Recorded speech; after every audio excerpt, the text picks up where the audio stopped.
So hello student, चलिए start करते हैं। एक्सरसाइज 3.1 के इंट्रोडक्शन पार्ट में देखते हैं क्या है। एक्सरसाइज 3.1 में कुछ बेसिक्स पढ़ने हैं मैट्रिक्स के बारे में, जो हमें आगे प्रॉब्लम सॉल्व करने में हेल्प करेंगी। तो सबसे पहले देखते हैं मैट्रिक्स क्या होती है। मैं यहाँ पर मैट्रिक्स की डेफिनेशन लिख लेता हूँ कि मैट्रिक्स क्या होती है। तो मैट्रिक्स का मतलब होता है ए रेक्टेंगुलर अरेंजमेंट ऑफ डाटा, यानी कि हमें कोई डाटा गिवन रहेगा, उन्हें हमें अरेंज करना है रोज़ एंड कॉलम। रेक्टेंगुलर का यहाँ पर मतलब है या 2 रो रहेंगी 3 कॉलम रहेंगी, या 2 रो रहेंगी 2 कॉलम रहेंगी। एक स्क्वायर भी मैट्रिक्स होता है और रेक्टेंगल तो रेक्टेंगल होता ही है। तो एक rectangular arrangement of data in rows and column, यानी कि हमें डाटा गिवन रहेगा, हमें उन्हें रोज एंड कॉलम में अरेंज करना है। उस अरेंजमेंट को ही मैट्रिक्स कहते हैं। इसकी एग्जांपल ले लेते हैं।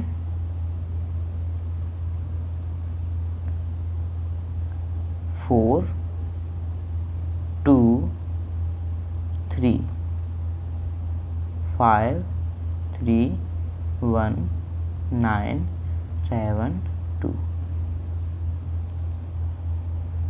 तो ये रेक्टेंगुलर अरेंजमेंट ऑफ डाटा हो गया। अब इसमें देखते हैं रोज एंड कॉलम क्या होता है। जो हॉरिजॉन्टल लाइन होती हैं, हॉरिजॉन्टल लाइन आप जानते हैं ऐसी लाइन होती है, तो हॉरिजॉन्टल लाइन होती है उन्हें हम रोज कहते हैं। यानी कि जो हॉरिजॉन्टल लाइन है, ए हॉरिजॉन्टल लाइन है, ए भी हॉरिजॉन्टल लाइन है, तो इन्हें हम रोज कहते हैं। क्या कहते हैं? रोज। और जो वर्टिकल लाइन होती हैं, जैसे कि ए दिस, इन्हें हम कॉलम कहते हैं। इन्हें हम कॉलम कहते हैं। जितनी रोज रहेंगी उन्हें काउंट कर लेना है, और जितनी कॉलम्स रहेंगी उन्हें भी काउंट कर लेना है। और जब हम रोज इनटू कॉलम कर देंगे तो मैट्रिक्स का ऑर्डर आ जाएगा। मैट्रिक्स का ऑर्डर किस लिए देखा जाता है, पहले हम इसका ऑर्डर लिख लेते हैं। इसका ऑर्डर कैसे लिखेंगे? सबसे पहले रोज़ को काउंट कर लेना है। रोज़ कितनी है इसमें? 1 2 एंड 3, तो रोज़ इसमें हो गई 3 इंटू कॉलम कितने इसमें? 1 2 एंड 3, तो इसमें 3। तो इसका ऑर्डर कितना हो जाएगा? इसका ऑर्डर हो जाएगा 3/3। इसका ऑर्डर कितना हो जाएगा? 3/3। अब अगर आपसे कोई पूछे कि इसमें कितने एलिमेंट हैं, तो आप इजीली रोज इनटू कॉलम कर देंगे, यानी कि 3 3 या 9, तो आपको मैट्रिक्स के एलिमेंट पता चल जाएंगे। और ये आप इजीली काउंट कर सकते हो 1 2 3 4 5 6 7 8 9। तो आप ऐसे भी एलिमेंट निकाल सकते हो। अगर किसी ने आपसे पूछे कि इसमें A13 की वैल्यू क्या होगी, तो आपको क्या देखना है A13 की वैल्यू निकालने के लिए कि A13 की वैल्यू क्या है। फर्स्ट रो का, क्योंकि पहले रो आता है, फर्स्ट रो का थर्ड एलिमेंट पूछ रहा है। फर्स्ट रो का थर्ड एलिमेंट, तो आपको फर्स्ट रो देखनी है, और फर्स्ट रो में first element, second element, third element पूछ रहा है। तो ये हो गया फर्स्ट रो का थर्ड एलिमेंट। तो फर्स्ट रो का थर्ड एलिमेंट कितना हो जाएगा? 3। तो A13 की वैल्यू हो जाएगी 3। अब देखते हैं type of matrix. Types of matrix में देखते हैं क्या है। Types of matrix.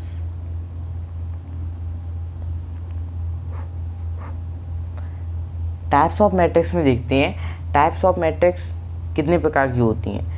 Types of matrix बहुत प्रकार की होती है। इनमें हमें कुछ 3.1 में नीड पड़ेगी, ज़रूरत पड़ेगी, तो हमें सबसे पहले हम उन्हें समझ लेते हैं। तो सबसे पहले है स्क्वायर मैट्रिक्स। स्क्वायर मैट्रिक्स सबसे पहले है स्क्वायर मैट्रिक्स।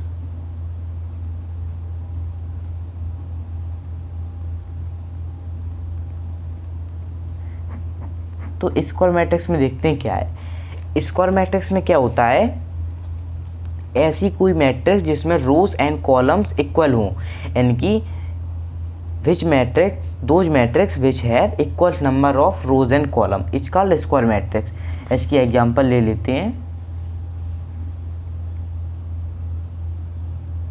2 1 4 3। अब इसमें आप देख सकते हैं इसमें रोज भी 2 है एंड कॉलम भी 2 है, तो इन्हें हम स्क्वायर मैट्रिक्स, ऐसी मैट्रिक्स को स्क्वायर मैट्रिक्स बोल सकते हैं। अब इसका सेकंड टाइप देखते हैं। सेकंड टाइप में आता है identity matrix. Identity matrix, identity matrix क्या होती है? आइडेंटिटी मैट्रिक्स क्या होती है? आइडेंटिटी मैट्रिक्स वो मैट्रिक्स होती है जिसके डायगोनल्स पे, यानी कि ए इसका डायगोनल्स है, इस पे 1 हो और रेस्ट एलिमेंट पे 0 हो। यानी कि हम इसकी डेफिनेशन लिख सकते हैं, those matrix in which diagonals is 1 and rest element is 0 is called identity matrix. तो पहले हम एग्जांपल ले लेते हैं, 1 0 0 1। अब आप देख सकते हैं कि इसकी प्रिंसिपल डायगोनल्स पे 1 है और रेस्ट एलिमेंट 0 है, तो ये हो गई आइडेंटिटी मैट्रिक्स। अब ये क्योंकि इसमें 2 रोज एंड 2 कॉलम है तो ये 2x2 की आइडेंटिटी मैट्रिक्स है और आइडेंटिटी मैट्रिक्स कभी चेंज नहीं होती।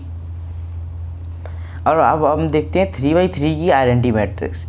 तो सबसे पहले आपको क्या करना है, 3x3 की आइडेंटिटी मैट्रिक्स क्या हो जाएगी, उसके प्रिंसिपल डायगोनल्स पे 1 होना चाहिए और रेस्ट एलिमेंट 0। तो यहाँ पर देख सकते हैं आप प्रिंसिपल डायगोनल्स पे इस पर भी 1 आ रहा है, तो ये भी आइडेंटिटी मैट्रिक्स हो जाएगी। अब इसका थर्ड टाइप देखते हैं। थर्ड टाइप में है जीरो मैट्रिक्स। तो जीरो मैट्रिक्स क्या होता है? जीरो मैट्रिक्स,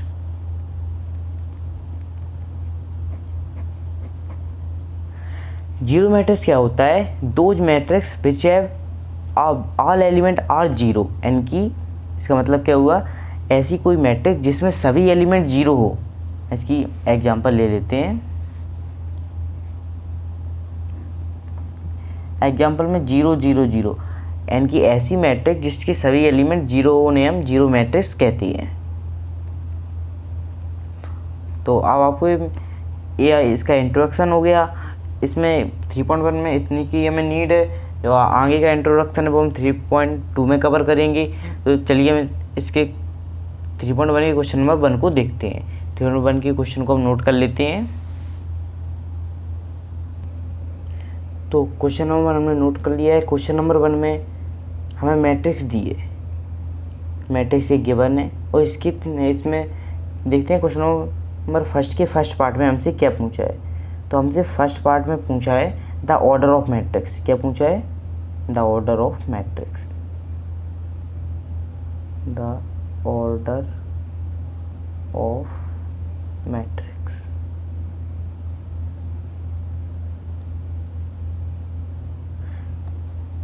तो ऑर्डर ऑफ मैट्रिक्स हमने बताया था अभी कि ऑर्डर ऑफ मैट्रिक्स कैसे निकालते हैं। ऑर्डर ऑफ मैट्रिक्स निकालने के लिए हमें रोज इनटू कॉलम करना पड़ता है। क्या करना पड़ता है? रोज इनटू कॉलम, यानी कि इसमें जितनी रोज हैं उसे लिख लेते हैं, इनटू में कॉलम लिख देते हैं, तो हम ऑर्डर ऑफ मैट्रिक्स आ जाता है। अब हम काउंट कर लेते हैं कि इसमें रोज कितनी है एंड कॉलम कितनी है। रोज किसे बोलते हैं? हॉरिजॉन्टल लाइन को। हम हॉरिजॉन्टल लाइन इसमें कितनी है? 1 2 एंड 3। तो इसमें रोज कितनी हो गई? 3। तो मैं रोज की जगह पर लिख देते हैं 3 एंड कॉलम कितनी है? 1 2 3 एंड 4। तो इसका ऑर्डर आ गया 3/4। तो हम लिख सकते हैं हेंस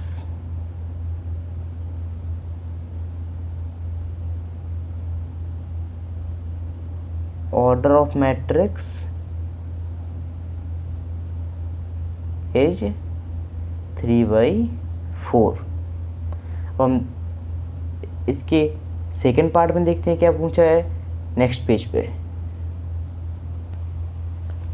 इसके में सेकेंड पार्ट में पूछा है the number of element, the number of element.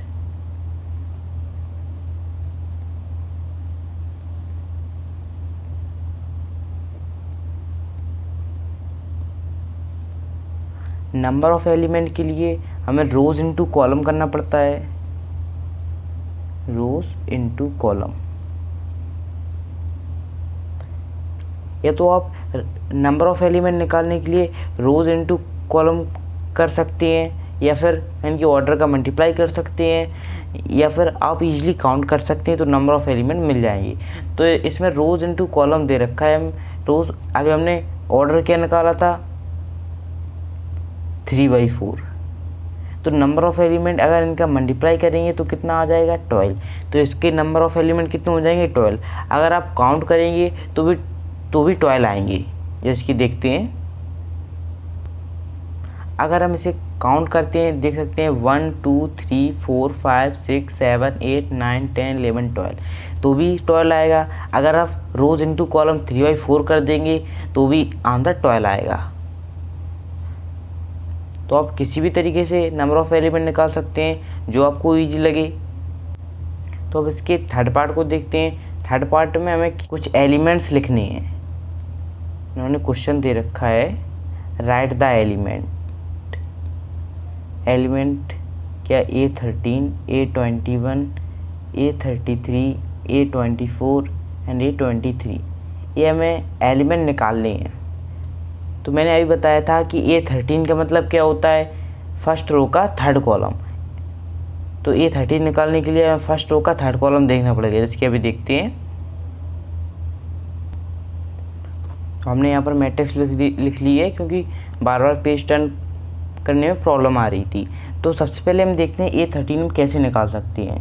A13 निकालने के लिए A13 में क्या देखना है आपको, इसका ऑर्डर देखना पड़ता है। ऑर्डर इसमें 13 दे रखा है, यानी कि फर्स्ट रो का थर्ड एलिमेंट। इसमें 3 रो है, तीनों में फर्स्ट रो देखनी है एंड फर्स्ट रो का थर्ड कॉलम देखना है। यानी कि फर्स्ट रो का थर्ड कॉलम में कौन सा एलिमेंट आ रहा है 19। ये आप ऐसे ही बोल सकते हैं फर्स्ट रो का थर्ड एलिमेंट। तो फर्स्ट रो का थर्ड एलिमेंट क्या हो जाएगा, ये फर्स्ट रो, और फर्स्ट रो का ये first element, second element, third element, यानी कि A13 की वैल्यू क्या आ जाएगी 19। अब इसमें A21 पूछा है। A21 का मतलब क्या हो जाएगा, A21 का मतलब हो जाएगा सेकंड रो का फर्स्ट कॉलम या सेकंड रो का फर्स्ट एलिमेंट। तो यहाँ पर ये सेकंड रो है एंड सेकंड रो का फर्स्ट एलिमेंट कितना हो जाएगा 35। तो A21 की वैल्यू आ जाएगी 35। अब पूछ रखा है A33। A33 क्या होगा, A33 का मतलब होता है थर्ड रो का थर्ड एलिमेंट। तो थर्ड रो का थर्ड एलिमेंट क्या हो जाएगा, ये थर्ड रो हमको दे रखी है एंड थर्ड रो का हम इसे थर्ड एलिमेंट देखें, थर्ड रो का थर्ड एलिमेंट -5 आ जाएगा। तो इसलिए A33 कितना हो जाएगा -5। अब हमको पूछ रखा है A24। A24 क्या होगा, तो A24 का मतलब क्या है, A24 का मतलब है सेकेंड रो का फोर्थ एलिमेंट।